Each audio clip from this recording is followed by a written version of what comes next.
What's up mga kalapatid? So for today's video, nagkaroon nga ng sakit yung isa sa mga warriors natin. So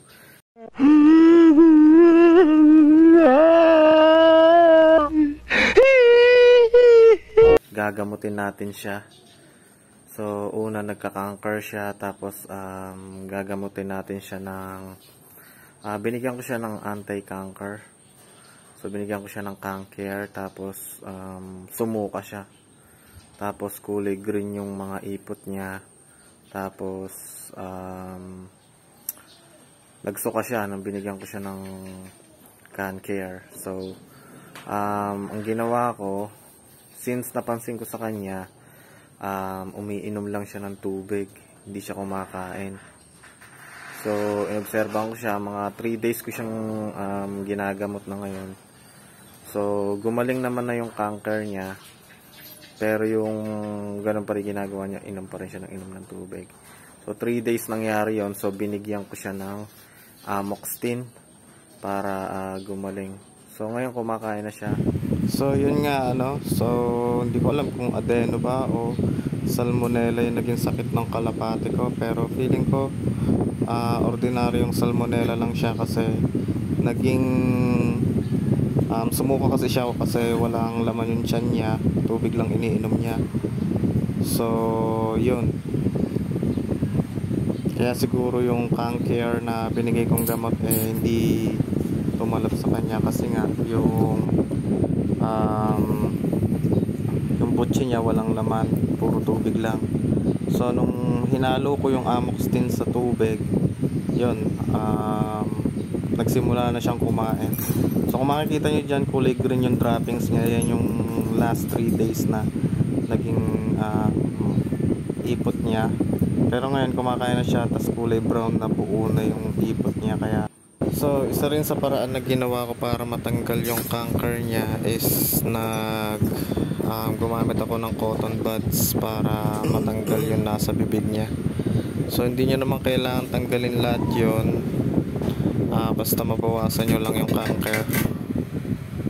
Mga young birds natin, so nakikita nyo bago na yung kanilang beddings. May napansin din ako dito sa mga young birds na to, yung likod nila parang nakakalbo o siguro natatapakan ng magulang. Ayan. So yan, mga healthy naman sila. Yan yung mga bagong lilipad ng mga young birds. So kung nakikita nyo yung ibon, ang ginawa ko dyan, binigyan ko muna siya ng Integra 2000. So para mabilis matunaw sa butsi niya yung pagkain. Ayan. So since 4 PM pa lang naman, mamaya na ako magpapakain, mga bandang alas 5.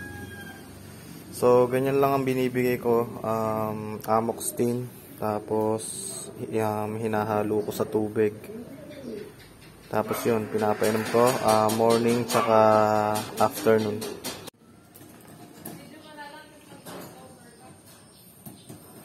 Ngayon, okay naman na yung droppings niya. Buo na. Tapos kumain na rin.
Pagod ka kakawales.